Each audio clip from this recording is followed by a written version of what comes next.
ललक भी उठती है कि भाई माँ प्रकृति की गोद में कितना अनुपम सौंदर्य संजोया हुआ है और यही भारतीय धरोहर है जिसकी संरक्षता, विरासत और विकास के साथ करनी है। यानी अगर आप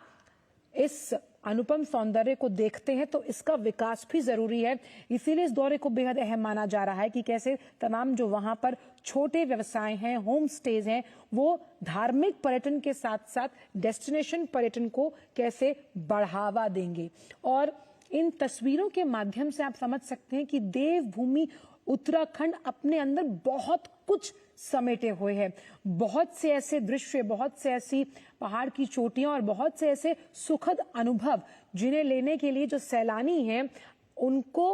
आज ये तमाम तस्वीरों के माध्यम से वो समझ पाएंगे कि हर्षिल जाकर या हर्षिल को देखकर ही कितना हर्ष यहाँ महसूस होता है। वो सच्ची खुशी, सच्ची अनुभूति एक फेवरेट डेस्टिनेशन के लिहाज से। और प्रधानमंत्री ने जिस तरह से हमेशा जब इस तरह के कई गंतव्यों पर वो गए, कोशिश यही रही कि कैसे उन्हें प्रमोट या विकसित किया जा सके। और हजारों श्रद्धालु जो हैं, क्योंकि ये शीतकालीन स्थल के लिहाज से इसको कैसे और विकसित करना है, वो यहाँ आए भी हैं।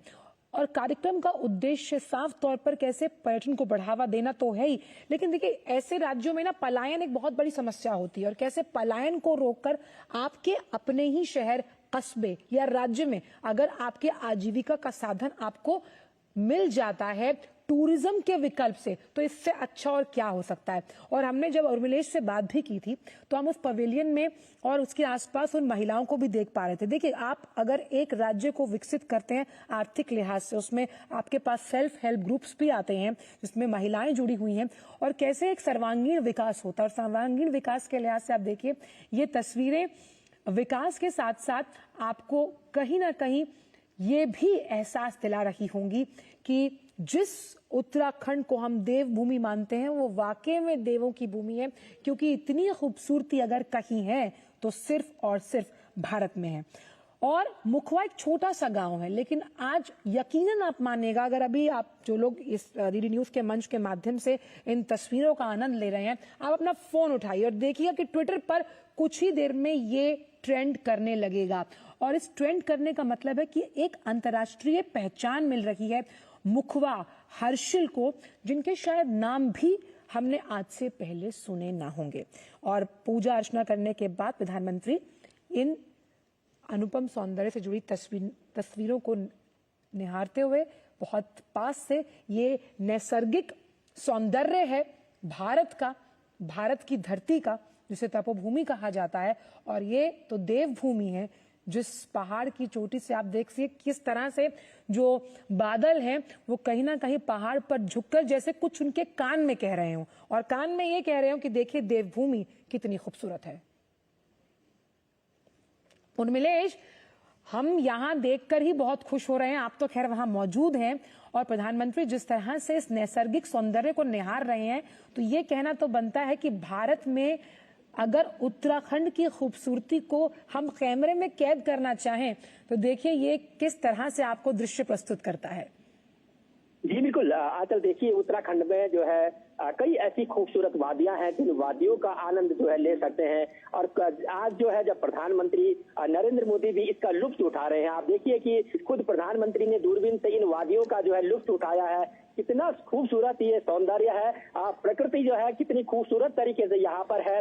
पर्वतों पर चारों तरफ जो है बर्फ से लदी हुई है, और यहाँ अपने आप में कह सकते हैं कि कई जगह तो ऐसी हैं आंचल जहाँ पर कि मिनी स्विट्जरलैंड जिनको कहा जाता है। खूबसूरत बुग्याल यहाँ होते हैं, यहाँ पर जो है ऑर्गेनिक चीजें आपको खाने के लिए मिलती है। अच्छी तरीके से आप कह रहे थे कि होम स्टे की बात यहाँ पर जो है सरकार भी करती है, और यहाँ के जो है तमाम स्थानीय लोग भी जो है उसे बढ़ चढ़ करके उसमें जो है अपनी हिस्सेदारी कर रहे हैं। तो होम स्टे एक बढ़िया कंसेप्ट है सरकार का, क्योंकि आज जो भी यहाँ पर टूरिज्म आएगा, जो भी पर्यटक आएगा, वो घरों में रहेगा, वहाँ पे ऑर्गेनिक फूड खाएगा, यहाँ के लोकल प्रोडक्ट को जो है वो जो है यहाँ के लोकल प्रोडक्ट को देख पाएगा, उसको स्वाद ले पाएगा, उनका आनंद ले पाएगा। तो निश्चित तौर से प्रधानमंत्री की आज ये यात्रा अपने आप में ऐतिहासिक है। और दूसरी बात ये है आंचल की, देखिए हम प्रधानमंत्री जो है, क्योंकि इस सरकार से पहले तमाम सरकारें जो है जब सीमा के आखिरी गांव थे उन गांव को कहते थे कि हमारे देश का आखिरी गांव है, लेकिन आज प्रधानमंत्री नरेंद्र मोदी आने के बाद अब ये जो है वाइब्रेंट विलेज, यानी ये हमारे देश के पहले गांव हैं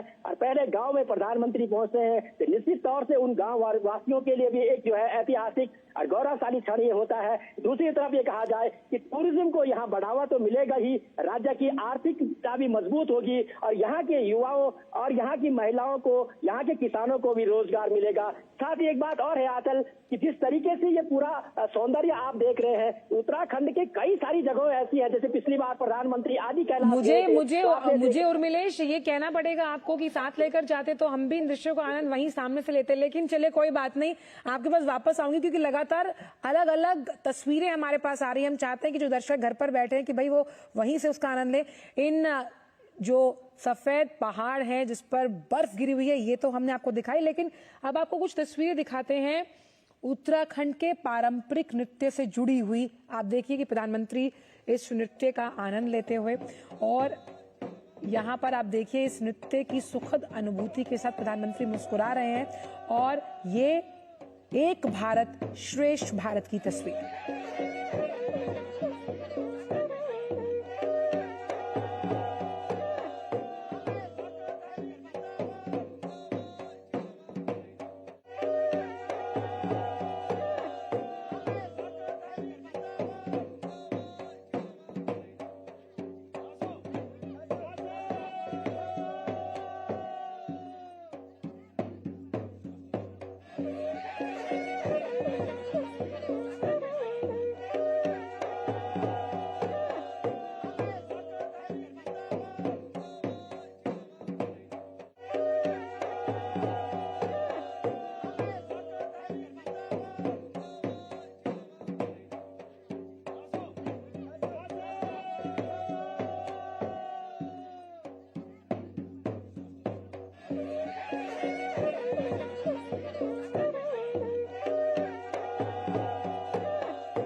आपने देखा, पहले हमने आपको दिखाया कि मुखवा स्थित मां गंगा के मंदिर में पूजा अर्चना किया प्रधानमंत्री ने, और अभी वहां का जो पारंपरिक नृत्य है उसका आनंद लेते हुए प्रधानमंत्री नजर आ रहे हैं। उससे पहले हमने देखा कि जो बर्फ से ढकी वादियां हैं उनका दीदार किया था प्रधानमंत्री में, क्योंकि मुखवा में ये व्यू पॉइंट्स बनाए गए हैं, जिस व्यू पॉइंट के पर खड़े होकर प्रधानमंत्री ने वहां की उन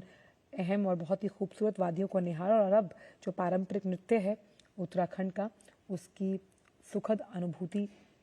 लेते हुए प्रधानमंत्री, और यहाँ पर आप देख सकते हैं कि जो कलाकार हैं उनके आसपास इर्द गिर्द ताना बाना बुन रहे हैं उस संस्कृति का जिस पर हम सबको गर्व है। और जिस तरह से मां गंगा की पूजा अर्चना कर देशवासियों के लिए सुख समृद्धि की कामना प्रधानमंत्री ने की है, वहीं पर श्री पंच गंगोत्री मंदिर समिति की ओर से प्रधानमंत्री को गंगा जल भी भेंट किया गया। तो आप देख सकते हैं कि ये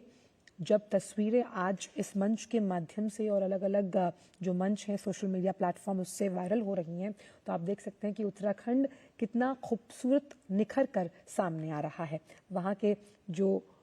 पारंपरिक नृत्य है, वहाँ की पारंपरिक वेशभूषा में ये कलाकार हैं, आप देख सकते हैं कि लोग प्रधानमंत्री की झलक पाने के लिए किस तरह वहाँ पर खड़े हुए हैं। प्रधानमंत्री भी हाथ जोड़कर अभिवादन स्वीकार करते हुए यहाँ इन कलाकारों के साथ उनके बीच खड़े होकर इस संस्कृति के बेजोड़ संगम का मुस्कुराते हुए आनंद ले रहे हैं। और ये दौरा शीतकालीन पर्यटन कार्यक्रम जो अभी हाल ही में शुरू किया गया है उत्तराखंड सरकार द्वारा, उसके फहरिस्त में अगर हम देखें जो आज का ये दौरा जुड़ा है उससे बूस्टर डोज ये साबित होगा जब हम पर्यटन, होमस्टेज और आर्थिक गतिविधियों को पंख लगाने की बात करते हैं उत्तराखंड के लिए। आप देखिए कितना सुंदर जब हम इसकी वादियों को देखते हैं, इसका दीदार और नैसर्गिक सौंदर्य को अपनी आंखों में बसाया गया। आज हमने आपको उन तस्वीरों को भी दिखाया और आप ये देख रहे हैं। उर्मिलेश हमारे साथ जुड़े। उर्मिलेश, आप क्योंकि उत्तराखंड से हैं तो ये सवाल लाजमी है कि ये बहुत ही खूबसूरत पारंपरिक नृत्य है उत्तराखंड का, और प्रधानमंत्री भी इस सुखद अनुभूति को आत्मसात करते हुए। बिल्कुल, आज देखिए उत्तराखंड में कई सारे नृत्य हैं, छपेली है और उसके अलावा जो है छाछी है, उसके अलावा जो है तांदी नृत्य है। तो आपने देखा होगा कि उत्तरकाशी जो क्षेत्र है ये और देहरादून का कुछ हिस्सा जो है हिमाचल से लगा हुआ रहता है। इनका जो पहनावा आपने देखा, पारंपरिक जो ड्रेस है, खूबसूरत ड्रेस, पारंपरिक जो ड्रेस है, उस ड्रेस में, उस पोशाक में जो है प्रधानमंत्री के सामने जो है इन लोगों ने जो है नृत्य किया है। प्रधानमंत्री जब वहां से गुजर रहे थे तो पुष्प की वर्षा भी प्रधानमंत्री पे की। निश्चित तौर से देखिए ये नृत्य है, चाहे वो समझ में आए ना आए, लेकिन जो म्यूजिक होता है, जो उसकी कला होती है, वो कला कहीं ना कहीं हर किसी को भाती है। आंचल, वो भावनाएं होती है नृत्य से जुड़ी हुई, उस संस्कृति से जुड़ी हुई। तो निश्चित तौर से कहीं ना कहीं ये नृत्य भी जो है आज प्रधानमंत्री ने जी के सामने जो इन लोगों ने, महिलाओं ने किया है, आपने देखा बहुत खूबसूरत ड्रेस थी ये। और ये तांदी और यहाँ के छपेली हो, इस तरीके से कई नृत्य जो है गढ़वाल और कुमाऊं में होते हैं, जिन नृत्यकों की जो यहाँ पर जो है लोग विशेष जो त्योहार होते हैं, जो हर्ष का दिन होता है, उनके उस समय जो है ये लोग अपने डांस करते हैं, नृत्य करते हैं। निश्चित तौर से आज हर्ष का दिन है, ऐतिहासिक दिन है, तो ये नृत्य करना तो बनता ही था आंचल कहीं ना कहीं, क्योंकि देश के प्रधानमंत्री जो है यहाँ आए हैं और वो जो है शीतकालीन यात्रा का, जिससे कि यहाँ के तमाम लोगों का जो है जीवनचर्या जुड़ी हुई है। इस नृत्य के माध्यम से जो तस्वीरें साझा कर रहे हैं, वहाँ पर लोगों का हुजूम है जो प्रधानमंत्री की एक झलक देखने के लिए वहाँ मौजूद है। प्रधानमंत्री भी खुद हाथ जोड़कर अभिवादन स्वीकार कर रहे हैं, और मुखवा के जिस व्यू पॉइंट से उन्होंने हर्षिल की उन पहाड़ियों को अपनी आंखों में कैद किया, ये दृश्य स्वर्णिम उस युग की शुरुआत है उत्तराखंड के आर्थिक चक्र को एक सकारात्मक पहल के साथ आगे ले जाने के लिए। उर्मिलेश जी बिल्कुल, निश्चित तौर से आंचल देखिए यहाँ पर जो है जिस तरीके की असीम संभावनाएं हैं, और प्रधानमंत्री जैसे देखिए हमने कहा था ना कि पहले की सरकारें सीमावर्ती गांवों को कहते कि देश का आखिरी गांव है, लेकिन आज जो है जब प्रधानमंत्री नरेंद्र मोदी ने जो है वाइब्रेंट विलेज की बात की है, तो ये हमारा देश के पहले गाँव है, और ये पहले गाँव के लोग ये हैं जो प्रधानमंत्री के सामने जो है आज आपने देखे होंगे। यहाँ पर थोड़ी देर में जनसभा होगी, जनसभा में तमाम महिलाएं और पुरुष यहाँ पर हैं। तो निश्चित तौर से ये कहीं ना कहीं इस राज्य की आर्थिक स्थिति को मजबूत करेगा और यहाँ के पर्यटक को बढ़ावा देगा, युवाओं को रोजगार मिलेगा। और वोकल फॉर लोकल की बात जब प्रधानमंत्री करते हैं तो यहाँ के जो स्थानीय उत्पाद हैं उन उत्पादों को भी बढ़ावा मिलेगा, अंतर्राष्ट्रीय फलक पर एक पहचान मिलेगी। जिस तरीके से आपने देखा होगा कि अल्मोड़ा की बाल मिठाई बहुत फेमस है आंचल, हर कोई जो अल्मोड़ा की बाल मिठाई की जो है स्वाद लेना चाहता है। जैसे यहाँ उत्तरकाशी की राजमा की मैंने बात की, तो निश्चित तौर से यहाँ पर उर्मिलेश, आपको मैं लगातार रोक रही हूँ क्योंकि हमारे पास लगातार विजुअल्स आ रहे हैं, लेकिन राजमा की बात आप बार बार कर रहे हैं, उसे लेकर बिना आप दिल्ली स्टूडियो मत आइएगा। चलिए कुछ विजुअल्स दिखाते हैं हम इसी दौरे से जुड़े हुए। प्रधानमंत्री ने जो वहां का पवेलियन है उसका दौरा किया, ये एग्जीबिशन है और ये एग्जीबिशन अलग अलग उन स्थानों को दिखा रहा है जो उत्तराखंड से जुड़े हुए, यानी कि वो पर्यटन के स्थान, वो पर्यटन स्थल जिन्हें हम विकसित कर रहे हैं इसी लिहाज से। तो tourism destination to the next level, आप इन तस्वीरों में देख सकते हैं जो नाम भी उसमें दिए गए हैं, उन नामों को आप समझ सकते हैं कि भाई ये कितनी ऐसी मुख्तलिफ जगहें हैं जहां पर आप जाकर प्रकृति के उस आनंद के स्वरूप की अनुभूति कर सकते हैं। जिसमें यहाँ कई मंदिरों के नाम मैं पढ़ पा रही हूँ, बाला सुंदरी मंदिर है, paragliding eight Tehri, celestial wanderer के लिए भी एक जगह है, ओली है और नारकुंडा है। ये कुछ ऐसी जगहें हैं जिनके नाम हम सुनते हैं लेकिन शायद उनकी तस्वीरें हम अपने ज्ञान चक्षुओं में उस तरह से कैद नहीं कर पाए, लेकिन इस एग्जीबिशन के माध्यम से आप देखिए समझ सकते हैं कि conservation of tourism promotion as नारकोलास। ऐसे ही चिटाई गोलू टेम्पल, जितना मैं पढ़ पा रही हूँ यहाँ से, ये अलग अलग वो जगहें हैं जो जिस पर्यटन को शीतकालीन पर्यटन सत्र के लिहाज से आगे बढ़ाने की बात धामी सरकार कर रही है, ये उसी तरह के स्थल। आप देख सकते हैं कि मुख्यमंत्री साहब यहाँ पर मौजूद हैं, वो खुद प्रधानमंत्री को उन तमाम स्थलों के बारे में चिर परिचित अंदाज में जानकारी दे रहे हैं, क्योंकि असल में उद्देश्य लक्ष्य इसी प्रतिबद्धता का है कि कैसे उत्तराखंड का आर्थिक विकास पर्यटन के लिहाज से हो, वहां के लोगों के आजीविका के साधन असीम हो जाएं, ताकि जिन नैतिक जिम्मेदारियों का वो निर्वहन करना चाहते हैं वो अपने ही राज्य में उसे कर पाएं। और पैराग्लाइडिंग हुआ या